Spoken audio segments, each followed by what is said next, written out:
opening the software to operate the thermocouple reader from the Google Drive. Extract the zip file and double-click on the installer application file to install the software on your laptop.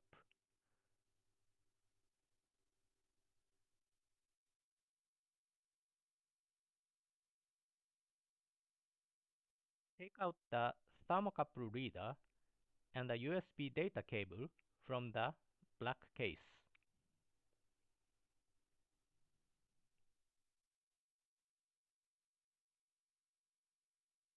Find the 4 thermocouple connectors from the experimental apparatus.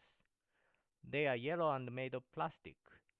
They are labeled 1, 2, 3, and 4 using Sharpie marker. Next, connect the connector number 1 to the leftmost slot on the reader labeled T1. Make sure you get the polarity right. The connector has a thick end that is labeled minus and a thin end that is labeled plus. If you look at the reader carefully, you see plus and minus labels here too. Make sure you connect the minus to minus and plus to plus. T1 first. Next, T2.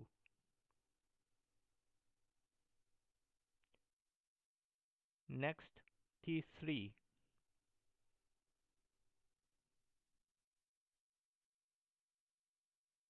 And finally, T4.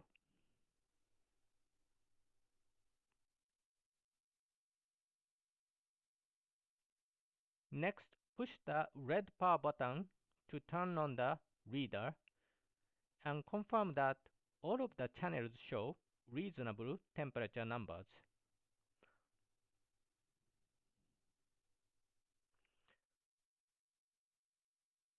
Remove the rubber cover at the bottom of the reader to expose the USB connection. Then connect the USB cable's USB micro connector to the reader. Connect USB cable's USB-A connector to your laptop.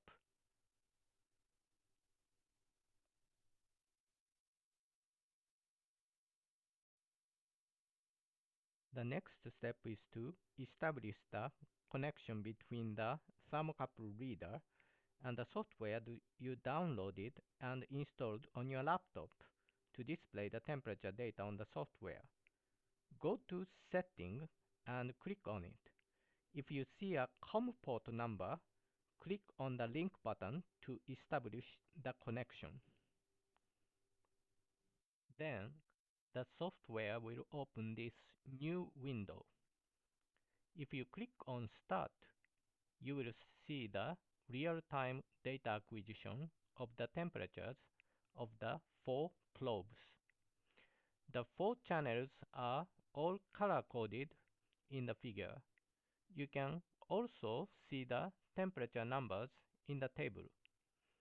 You can easily change the temperature unit if you want to. If you want to stop data acquisition, click Pause. Then go to File and click Save Table. Then you can save the temperature data as an Excel file, and you can change the default file name to add trial 1 or something as you like.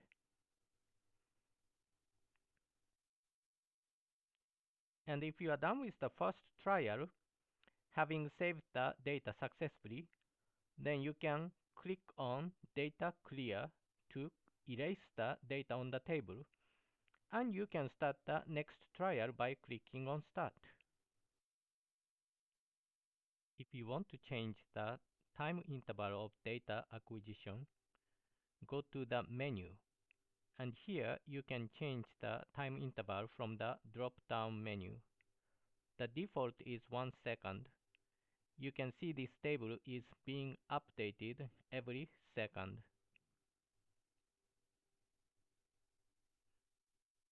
If you want to show the time axis of the figure differently, I mean to show different lengths of time in the figure, go to this drop-down menu on the lower right corner of the software and choose your preferred length of time. If you choose all, you can show from the very beginning to the end, or you can choose 30 minutes, or whatever you like. As you can see, this software is very easy to use and navigate. Finally, I will show you how you could analyze the data in the saved Excel file. You notice that the timestamp is not a simple number, and also the temperature values have degrees Celsius unit attached to the numbers. I recommend you copy the datasheet to keep the original data intact, in case you may screw up the data during the processing. Copy the degrees Celsius symbol and go to Find and Select menu on the Home tab. Click Replace and paste the degrees Celsius symbol in Find What section. Leave the Replace With section blank, then hit Replace All. This will remove the temperature unit. Next, I will replace these timestamps with simple numbers in seconds. Insert a column next to the original timestamp to create a new timestamp column in seconds. In the cell next to the first timestamp, enter this equation to calculate the difference between the first timestamp and the chosen timestamp. Make sure you add a dollar mark here to reference the first timestamp cell correctly. And copy this cell all the way down to the final timestamp. However, it doesn't look like the time is shown in seconds. I acquired the data every second, right? And these numbers are actually the time in days. So I modify the equation to multiply the resulting number by 86,400. 86,400 seconds corresponds to 1 day, so I should be able to convert the timestamp from days to seconds as I intended. Look at these numbers now. They correctly say 1 second, 2 seconds, and 3 seconds.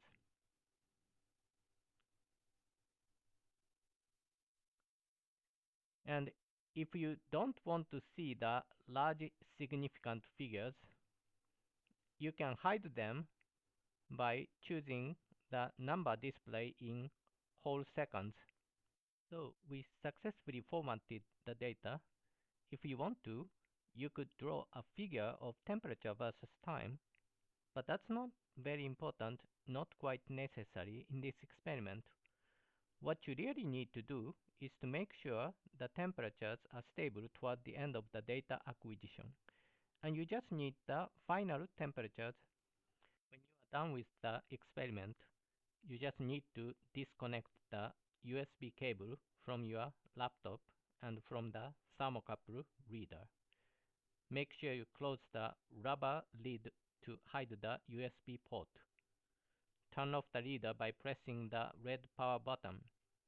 Disconnect the thermocouple connectors from the readers.